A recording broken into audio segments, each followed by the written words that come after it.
저는 새해를 맞이하면서 새로운 주제를 가지고 여러분과 한 해 은혜를 나누려고 합니다.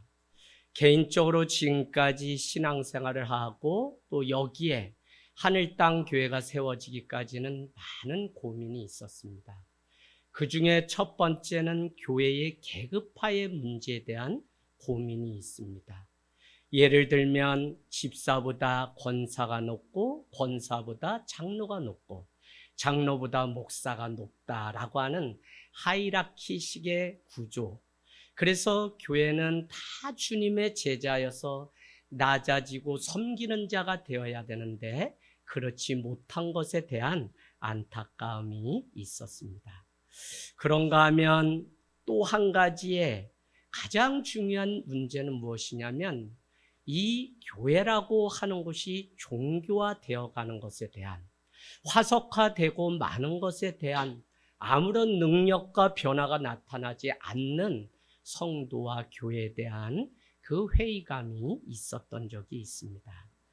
여러분, 교회가 복음적이지 않다라고 하는 이야기는 종교화되었다는 것이고, 성경은 복음의 반대말을 외식이라고 말을 합니다.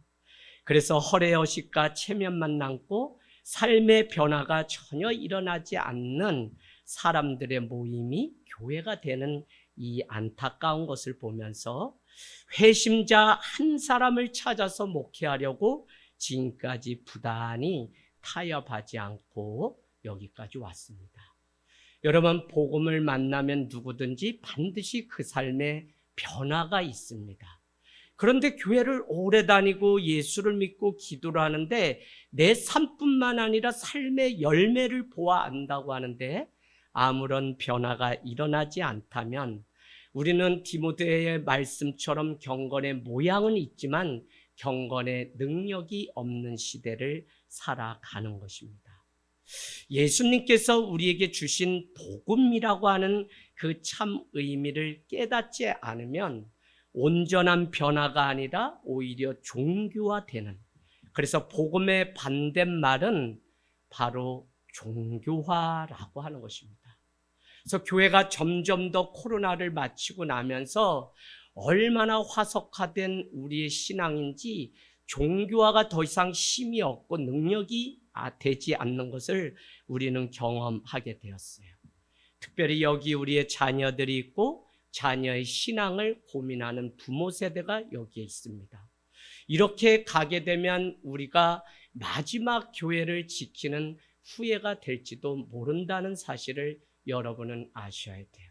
그래서 그냥 믿는 거, 그냥 교회 다니는 것이 중요한 것이 아니라 내가 정말 복음 가운데 거듭난 변화된 그 삶의 능력을 가지고 살아가고 있는가 하는 것을 늘 물어보아야 돼요.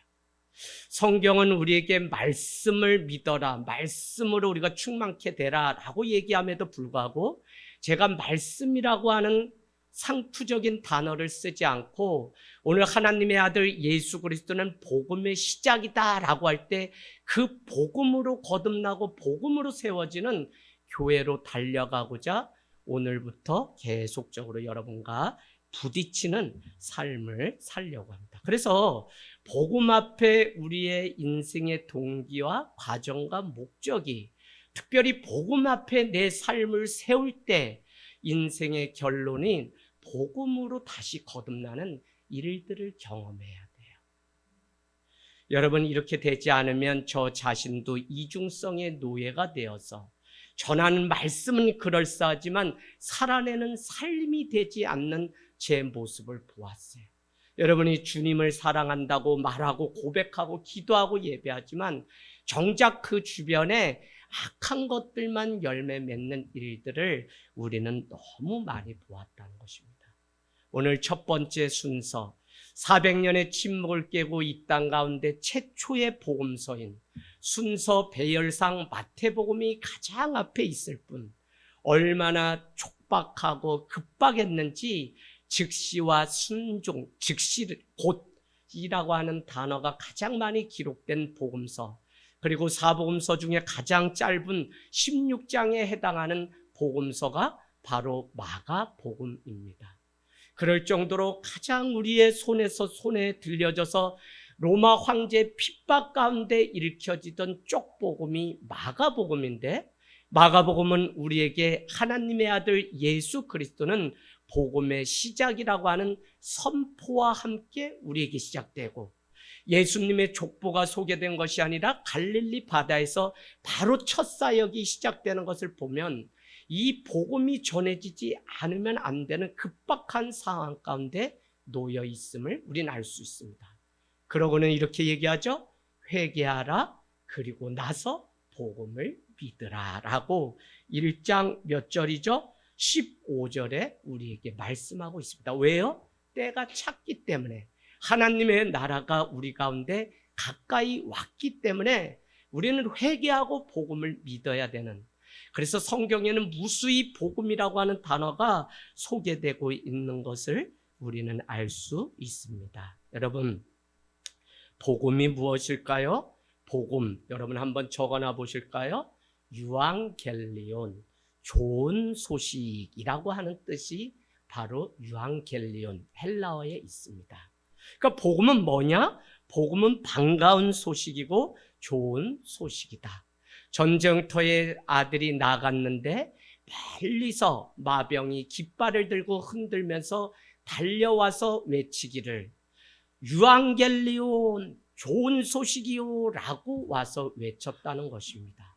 그래서 유앙겔리온 복음의 첫 시작은 로마 황제를 위해서 전쟁터에 나갔던 자녀를 보내놓고 이 아들이 승리했는지 아닌지 노심초사하는 부모에게 전해준 첫 소식이 바로 유앙겔리온, 좋은 소식의 원조입니다. 여러분, 그 유앙겔리온은 반가운 소식이기 때문에, 좋은 소식이기 때문에 좋은 소문이 나고, 더 나아가서는 좋은 소문은 바로 사람과 사람 사이에 전해지게 되어 있어요. 그래서 복음은 무엇이냐면 오늘 하나님의 아들 예수 그리스도가 복음의 시작입니다 라고 하는 선언과 선포같이 이렇게 전해지는 거예요. 왜 굳이 이 말씀을 드리냐면, 자꾸 우리가 그동안 신앙생활을 하면서 맹점이 빠지는 것이 무엇이냐면, 우리가 교회를 다니고 복음을 들어야 되는데 말씀을 듣기는 듣지만 그 종교화된 말씀은 우리에게 자유를 주는 것이 아니라 출발점이 두려움에서부터 출발합니다.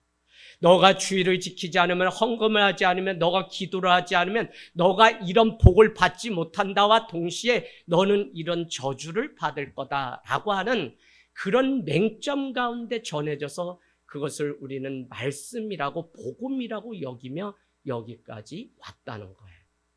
제가 이런 말씀 이제 다시 안 전할 건데, 여러분 정말 오늘부터 여러분의 신앙에 새로 쓰지 않으면 우리 한국교회는 그대로 그냥 두려움을 조장하는 교회와 목회자, 또 내 신앙조차도 그 두려움 때문에 두려움을 면하려고.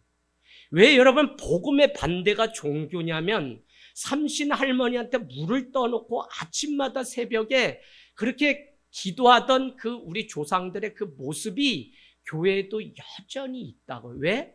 두려움을 피하려고, 나에게 화가 임할까봐 그것을 피하기 위해서 무엇인가 액션을 하는 것이 마치 우리가 신앙생활인 양 착각하고 산다는 거예요.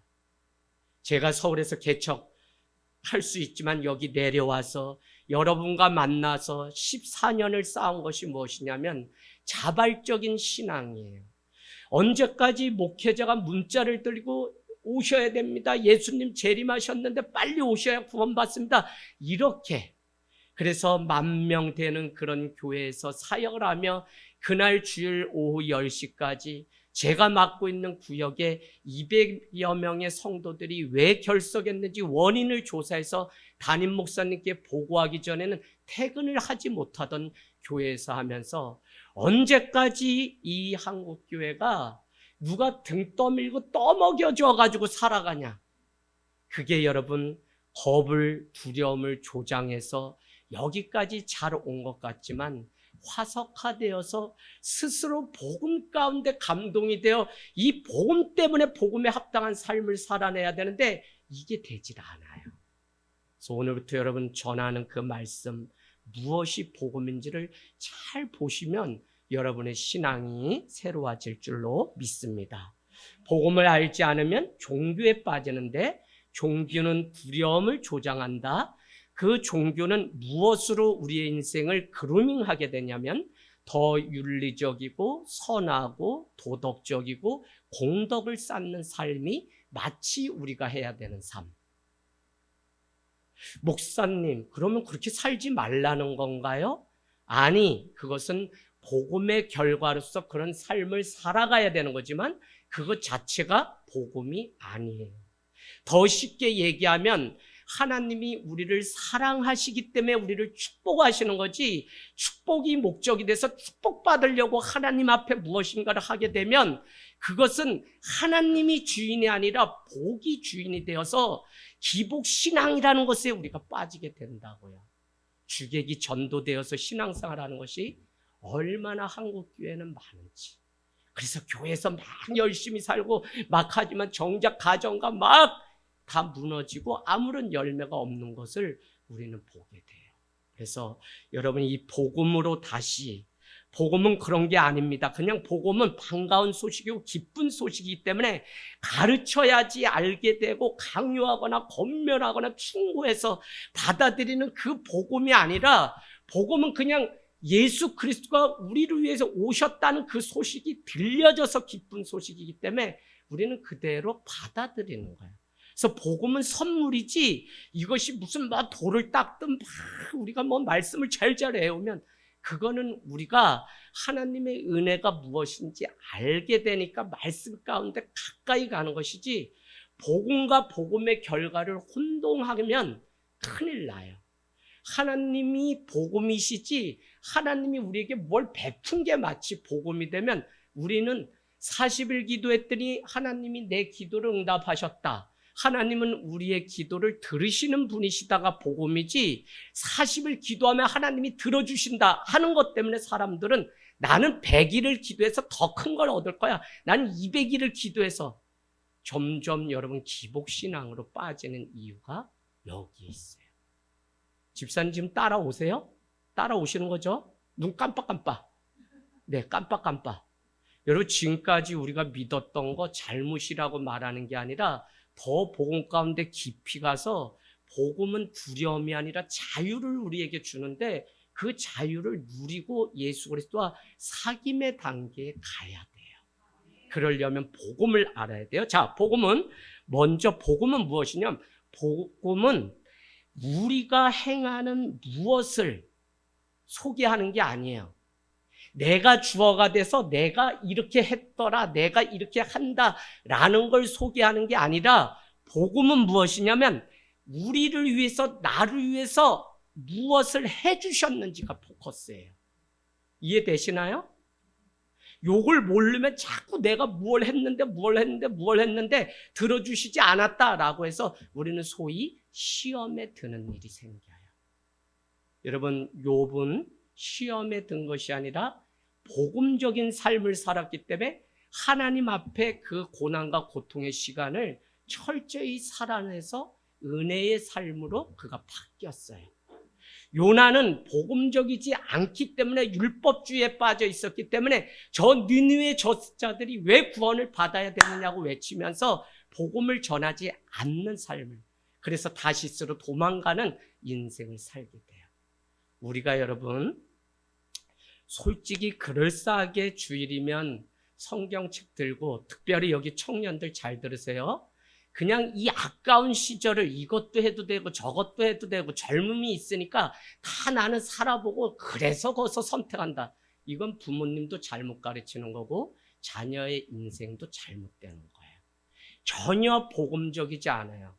성경은 자유를, 그런 자유를 말하는 게 아니라 복음 안에서 진리가 자유케 하는 그 자유를 말하는 것인데 우리는 다 그냥 방치하고 네가 해보고 싶은 대로 해봐. 또 우리 자녀들도 나 이것도 해보고 저것도 해볼 거야. 전혀 여러분 그렇지가 않아요.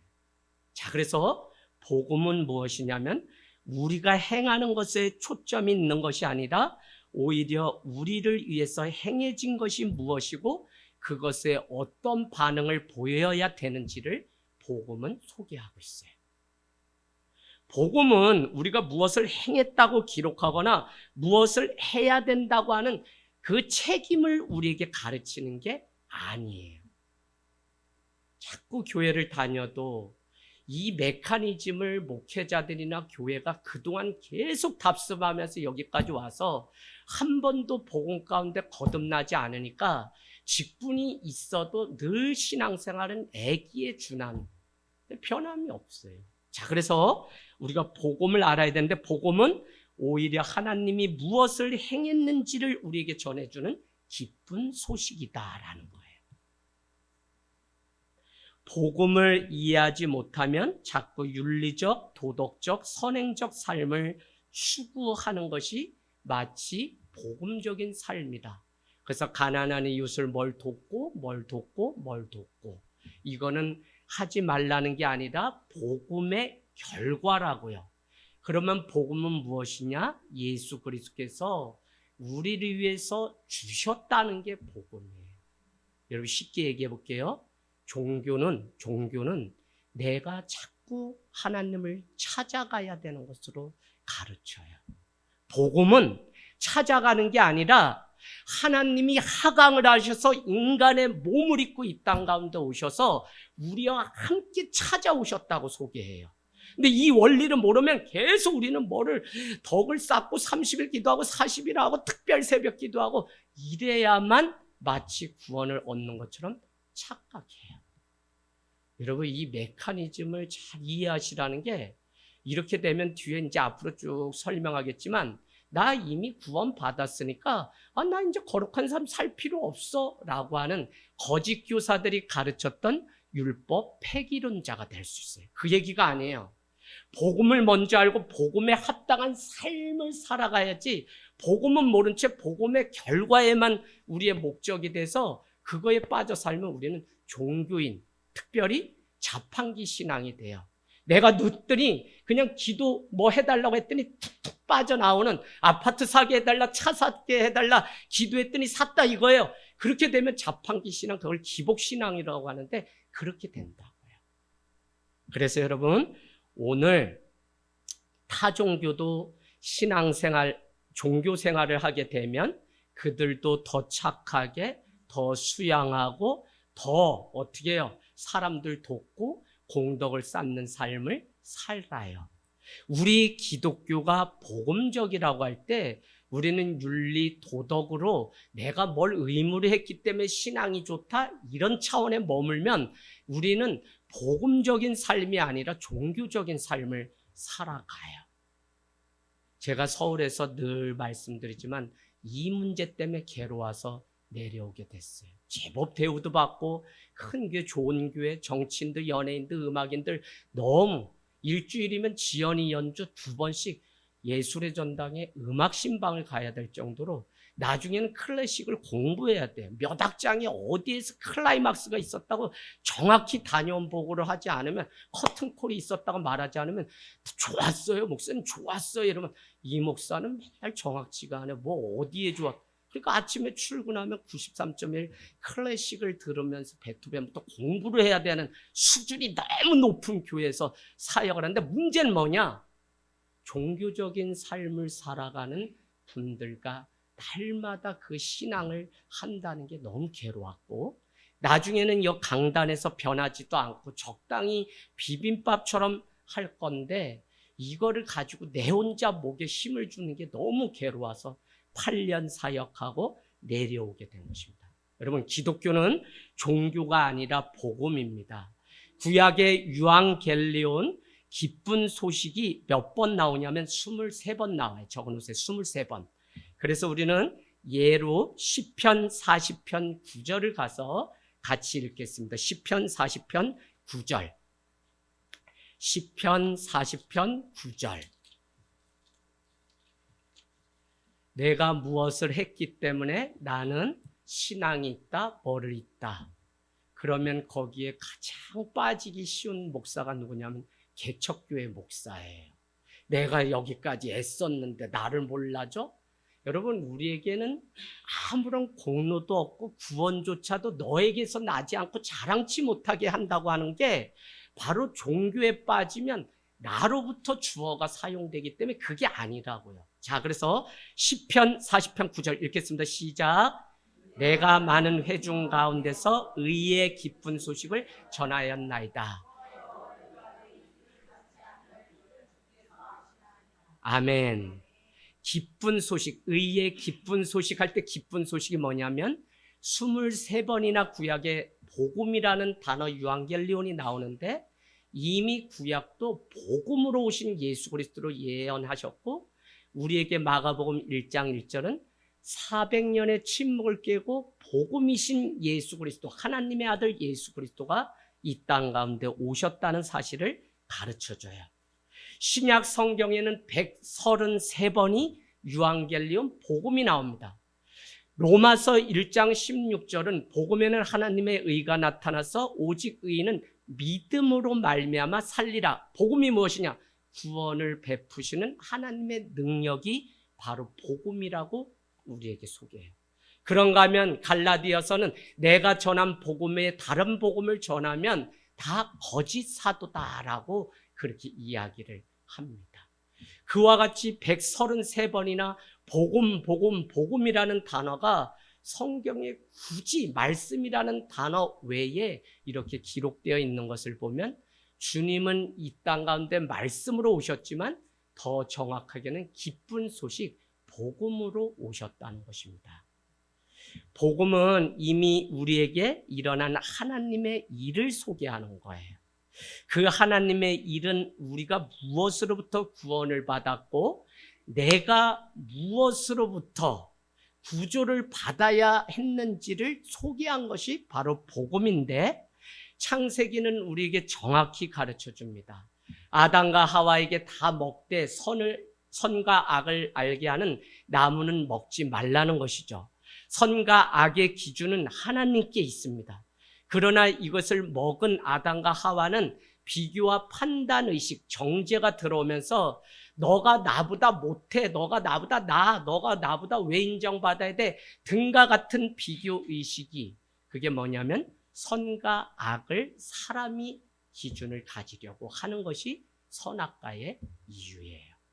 그래서 우리에게 죄가 찾아오니까 우리는 죄로 인해서 하나님께 진노의 자녀가 되었고 죄는 가장 중요한 것이 왜 예수를 믿어야 되냐? 우리에게는 이 죄를 해결할 방법이 없는데 이 죄는 태초에 하나님이 천지를 창조하셨느니라. 이 단서는 하나님과 우리는 관계 맺은 존재라는 사실을 창세기 1장 1절은 선언해요. 그럼 죄란 무엇이냐? 우리가 자범죄로 사람을 죽이고 무엇을 하고 잘못을 열거할 수 있지만 오리지널 원죄는 무엇이냐면 하나님과의 관계가 끊어진 건 다 죄. 여러분 예배 가운데 우리가 하나님과 만나려고 왔잖아요. 자려고 온 거 아니잖아요. 그죠? 그러니까 하나님과 이 관계가 끊어지면 그게 죄지. 그래서 사람도 죽이고 미워하고 시기 질투하는 거지. 우리는 이 관계적인 문제를 이해 못하면 우리의 삶의 해결점이 없어요. 왜? 날마다 수평적으로 이 땅에 살아가는 삶의 문제만 해결해야 돼요. 그래서 인권이 필요하고 평등이 필요하고 이 문제 가지고 싸워요. 그러나 원래 우리 인간의 죄의 문제가 해결하려면 하나님과 나와의 끊어진 관계, 수직적인 이 관계가 해결되지 않으면 우리는 이 문제가 해결되지 않아요. 그래서 신앙은 하나님과 나의 관계가 무엇이냐지 계속 이것을 알지 못하니까 주변 환경 탓하고 늘 평생 우리는 그래서 안 된다고 얘기하는 신앙. 이건 완전히 종교적인 거예요. 그래서 여러분 이 말씀을 잘 듣고 여러분이 정말 복음적인 삶으로 거듭나야지만 주님의 구원의 가운데 있는 거지. 바리새인처럼 내가 율법을 많이 준수하고 내가 무슨 성전세를 많이 내서 구원을 받는다면 차라리 타종교에서 가는 공덕 많이 쌓는 그거를 쫓는 거나 별반 다르지 않다는 것입니다. 여러분 수치심과 두려움이 아담과 하와에게 왔고 죄가 그렇게 만든 것이고 하나님과 단절되었죠. 그런데 그 가운데 복음은 무엇이냐? 복음은 하나님의 아들 예수 그리스도가 오셔서 드디어 화해시키시고 구원의 길을 내주셨다는 것을 선포하는 것.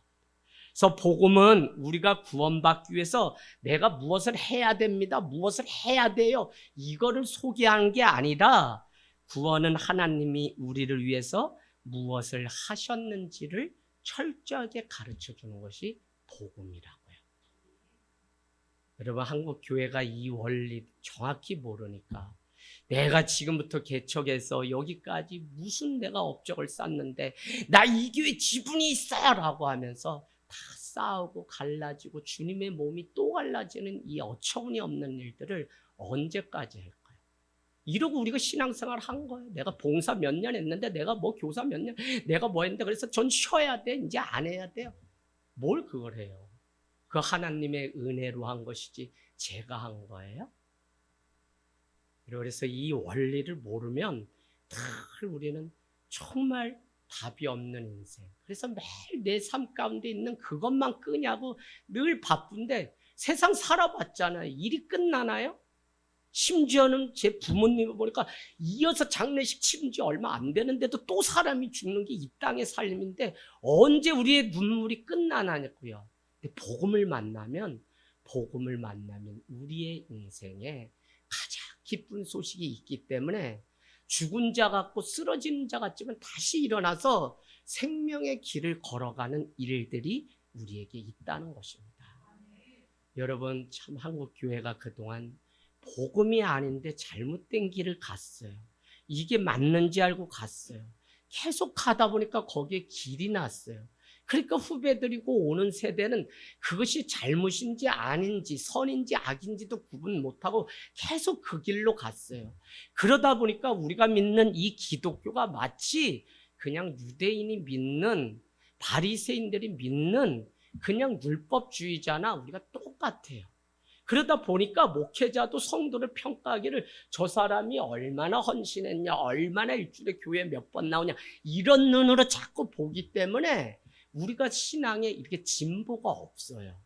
그런데 정말 우리가 이 복음을 만나서 복음 때문에 내가 그런 삶을 살지 않으면 안 되는 그걸 은혜를 경험해야만 이제 진짜 내가 신앙인으로 쓰는 거지.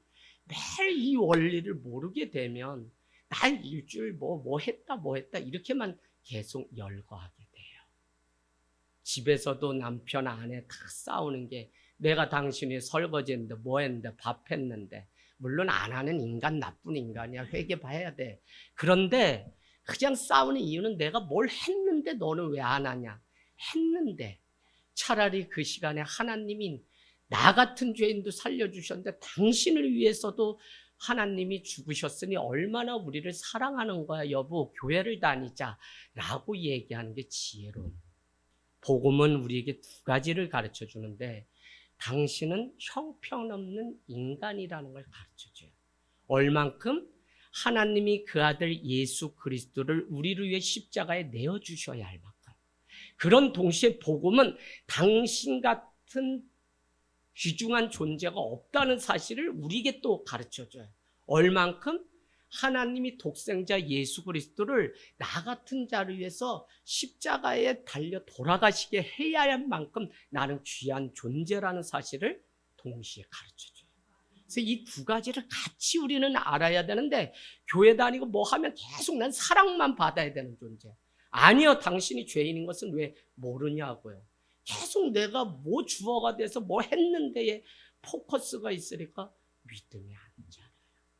여러분, 오늘 내가 복음을 안다면 우리는 하나님의 아들 예수 그리스도가 우리를 구원해 주셨다는 이 기쁜 소식의 의미가 무엇인지 알게 돼요. 대회를 나갔는데 올림픽 나갔는데 금메달을 땄다. 기쁜 소식이죠. 또 병마로 늘 고통 가운데 있었는데 완치되었다. 기쁜 소식이죠. 또 내가 기도했더니 자판기 같이 그 모든 것들이 다 응답되었다. 이게 기쁜 소식이죠. 그러나 이것은 세상적인 종교인이 말하는 기쁜 소식이지 주님이 복음으로 전해준 기쁜 소식이 아니라고요. 내가 헌신했더니, 내가 찬양했더니, 내가 봉사했더니, 내가 기도했더니 하나님이 무엇을 들어주셨다라고에 빠져 있는 한 우리는 복음 앞에 내 자신을 한 번도 세우지 못해요. 복음은 철저히 내가 무엇을 했는가를 가르치거나 전하는 것이 아니고 오롯이 하나님이 그 아들 예수 그리스도를 통해서 나에게 무엇을 하셨는지를 우리 가운데 가르쳐 줍니다. 그러니 이것이 정리되지 않으면 우리는 자꾸 내가 괜찮은 사람, 쓸만한 사람, 남보다 나은 사람 정도로 착각하면서 살아가요. 그래서 복음 앞에 서야만 내가 철저히 죄인인 동시에 하나님의 은혜가 필요한 존재라는 사실을 비로소 알게 돼요. 오늘 우리 자녀들이 그 사실 청년의 때, 청소년 때 알게 되니까 정말 엄마 아버지의 그 핍박 속에서도 신앙을 지키고 주 앞에 나오는 거지, 무슨 매 맞아가면서 공부할 시간도 없는데 왜 나와요? 여러분, 올 한 해 복음이 무엇인지, 복음적인 삶이 무엇인지를 깊이 깨달아서 우리가 은혜를 누리길 원합니다. 복음의 반대말은 종교 외식이라는 거예요. 그래서 우리가 하나님을 닮아가는 삶의 자리까지 가려면 우리가 복음적인 삶을 날마다 살아가야 된다. 또 한 가지는 복음과 복음의 결과를 혼돈하면 안 된다. 예를 들면 기도 40일 했더니 기도 응답 받았어요 라고 하는 이것은 복음이 아니라는 거예요. 복음적인 삶의 결과가 응답이지, 이게 구분이 되지 않으면 40일 기도하면 응답받는 데가 복음적이지 않음에도 불구하고 나는 100일 더 정성을 들이겠다, 300일 더 기도하겠다 라고 하는 다른 여타의 종교로 기독교가 변질되게 된다고요. 복음은 하나님이 나의 기도를 들어주시는 것, 하나님이 내 편이 되어주신다는 이 놀라운 사실이 복음인데 우리는 복음의 결과가 마치 복음인 것으로 착각해요. 예를 들어볼게요. 하나님은 우리를 사랑하시기 때문에 우리에게 복을 주신다 와, 복을 받으려면 하나님을 사랑해야 된다, 두 가지가 같나요? 틀리나요? 목적이 무엇인가가 다르잖아요. 복 받으려고 하나님을 사랑한다면 이거는 기복신앙과 같은 종교적인 삶이에요. 그러나 하나님이 우리를 사랑하시기 때문에 내가 그 앞에 순종하고, 그래서 하나님이 나를 축복하셨다가 이게 복음인데 자꾸 우리는 이 두 가지를 바꿔요. 이해되시겠어요? 왜? 자꾸 우리에게 두려움을 조장하는 종교의 그 습성이 우리 가운데 몸에 배어서 마치 거꾸로 내가 무엇인가를 공덕을 쌓아야만 하나님이 나와 함께 하신다는 사실. 그래서 요한 1서 1장 4절은 내가 이 편지를 쓰면 너희가 예수 그리스도와 사귐과 누림이 가능하다는 이 소식을 전하려고. 사귐과 누림이 그냥 복이신 예수님과 가능한데 우리는 뭘 더 해야지만 이 복을 누리는 것으로 오해하면서 살아간다는 거예요. 자, 여러분, 그래서 우리가 종교는 내가 무엇을 한 행위에 초점을 맞춘다면 복음은 그것이 아니라 하나님이 당신을 위해서 무엇을 하셨는지가 초점이에요. 내가 무엇을 했다는 세상에 가서 윈전 읽어도 되고 많이 읽어도 돼요. 그러나 사람이 죄인이고 구원하신 죽음 너머에 관해서 유일하게 말씀하시는 건 이 복음인 성경 외에는 없다는 사실이에요. 그래서 우리가 믿되 온전히 제대로 알고 믿지 않으면 직분이 목사여도 소용이 없어요. 맨날 우리가 자유함을 누리지 못하고 살아가게 됩니다. 자, 오늘 복음의 능력을 앗아가는 두 가지가 있어요. 여러분 적어놔 보세요. 두 가지의 적이 있어요. 복음으로 살아가야 되는데 복음으로 살지 못하게 하는 적이 있다고요. 그 첫 번째가 뭐냐면 율법주의예요. 우리가 신앙생활을 하면서 계속 율법주의에 빠져 있어요. 여러분, 이런 내용을 알려면 토마스 켈리, 팀 켈러라고 하는 목사님이 쓰신 책이 30여 권이 저에게 있어요. 코로나 기간에 많은 목회자들이 읽으면서 우리가 복음으로 거듭나야 된다라고 책을 읽고 최근에 작고하셨는데 제 서재에서 빌려다 많이 보셔도 좋아요. 그래서 저도 계속적으로 복음에 대한 고민, 내가 그냥 일주일에 20번 예배해도 구원에 대한 확신이 없는 이것으로부터 벗어나고, 내가 사람의 숫자를 몇 명에서 하나님 앞에 갈 때 목사 이재학이 얼마나 수고했는지로 평가받는 줄 알았는데 그게 아니라 나는 한 신앙인으로서 하나님 앞에 복음적인 삶을 살았는지 아닌지로 알게 되면서 내 삶이 자유해졌다는 말씀을 드리고 싶어요. 자, 그래서 복음으로 살아가지 못하게 하는 첫 번째가 뭐냐면 율법주의. 율법주의는 여러분 잘 아시는 것처럼 바리새인들이 그렇죠. 바리새인들은 저 사람은 왜 저렇게 하냐, 저 사람은 왜 라고 늘 비교가 있고 판단이 있고 정죄가 있어요. 바리새인들과 같은 율법주의의 맹점 무엇이냐면 내가 거룩한 삶을 살았더니 하나님이 나에게 이렇게 하셨다라고 하는 주어가 내가 돼요. 그래서 여러분 이스라엘에 가면 가장 발달한 게 뭐냐면 타이머예요. 한국인들을 가장 반기는데 한국인들은 막 승질이 급해가지고 버튼을 바로바로 누르는데 이스라엘의 유대인들은 안식일엔 버튼 하나조차도 하나님의 일이 아니기 때문에 쓰질 않고 그냥 들어가면 10분 뒤에 눌러주는 사람이 없으면 자동적으로 타이머에 의해서 올라가게끔 해서 세계에서 가장 타이머가 잘 되는 발달한 곳이 이스라엘. 그들은 왜 그래요? 거룩한 삶은 그냥 손 까딱하지 않고 안식일에는 물 마시는 것도 하지 않고 하는 정결 예식과 같은 자기의 종교화된 규칙이 있기 때문에 그래요. 주님은 율법주의를 우리에게 강요한 게 아니에요. 여러분, 교회 누가 와야 되는 거죠? 죄인이. 자, 그러면 교회 문신을 했어요. 교회 술을 먹어요. 교회 이렇게 시간 타이밍 어겨가지고 이미 만삭이 됐어요. 결혼식 안 했는데. 그러면 이런 사람 와야 돼요? 오지 말아야 돼요? 이런 사람을 위해서 예수님은 오셨는데 자꾸 술 끊고 교회에 와라, 담배 끊고 교회에 와라. 누가 그랬냐면 먼저 믿은 아내가 그래서 남편이 못 오겠다는 거예요. 뭘 당신은 얼마나 거룩한 삶, 그걸로 우리 안 된다니까요. 우리가 뭔 그걸로 구원받았어요? 아니요. 율법주의예요. 자, 두 번째 적은 무엇이냐면 율법 폐기론이에요. 율법 폐기론. 너는 이미 구원을 받았어. 예수님의 은혜로 구원받았어. 그러니까 너는 이제 너 마음대로 살아도 돼 라고 가르쳤던 거짓 교사, 성경에 나오는 거짓 교사들이 바로 여기에 해당해요. 자, 우리가 복음의 결과와 동기를 잘 구분해야 되는데 아무리 우리는 거룩하고 선한 삶을 살았다고 해도 하나님이 보시기에 여전히 흠이 많은 죄인일 뿐입니다.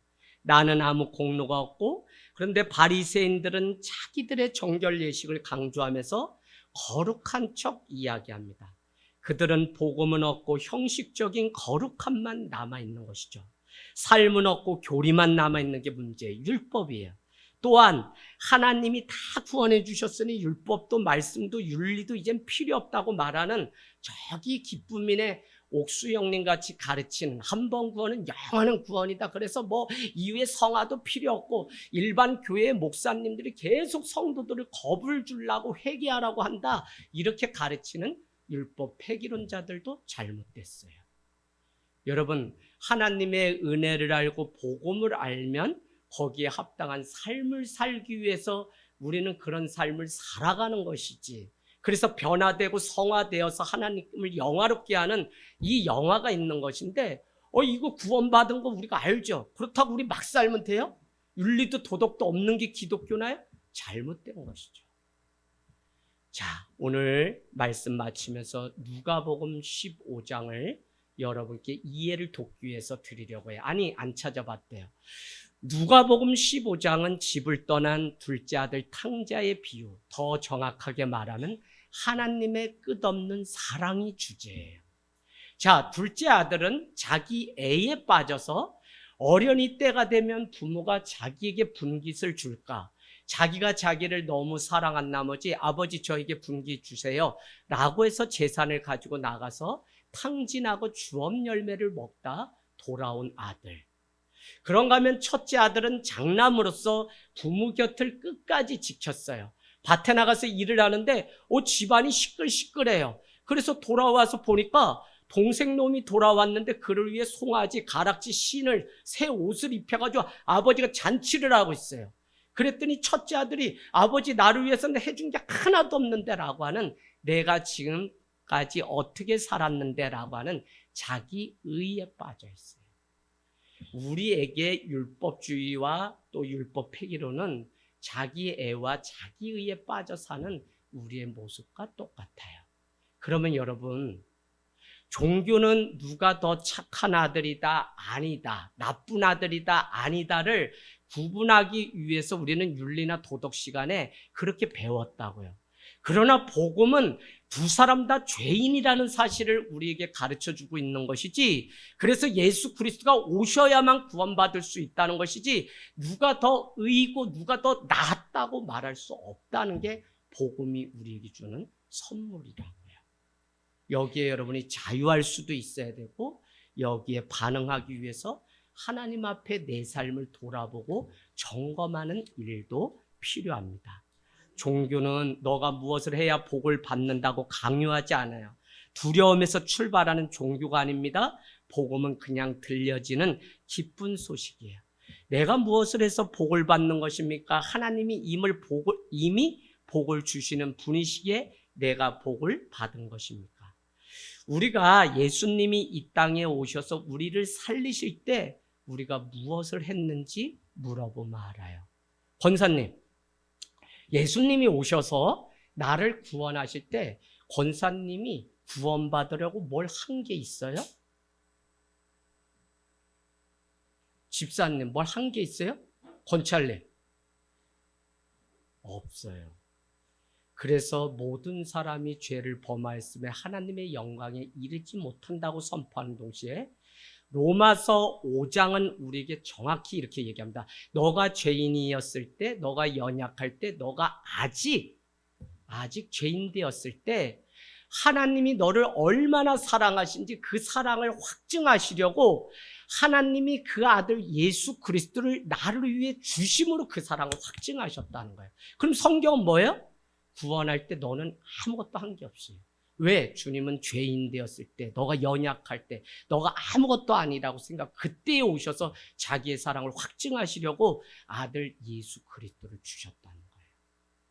우리 아무것도 없어요. 우리 그냥 이 땅에서 하나님 아니면 살 수 없습니다 라고 하는 게 복음적인 삶이지, 내가 무엇을 하는 것은 은혜 때문에 감당하고 더하고 못하고 의 문제지 그런 차원이 아니에요. 그래서 지금까지 여러분이 수고한 것 값 계산하지 마세요. 그냥 하나님의 은혜로 우리는 사는 것이고 아무것도 아니라는 것입니다.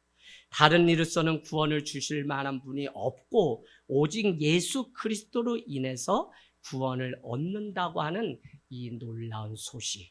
그래서 너가 가난하거나 너가 많이 배웠거나 상관없이 주님 앞에 오면 주님이 너를 찾아오셔서 만나주시고 너의 인생을 새롭게, 누구든지 예수 그리스도 안에 있으면 변하여 새 사람이 된다는 것이 기독교의 가장 기본 진리입니다. 너가 사람을 죽였던 뭐 했던 너가 예수 그리스도 안에 있으면 변하여 새 사람이 된다고 하는 이 기본적인 복음이 우리 안에 있을 때 나는 그 복음에 충실한 삶을 살아갈 수 있을 줄로 믿습니다.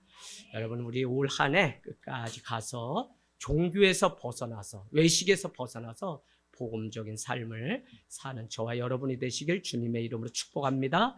아멘.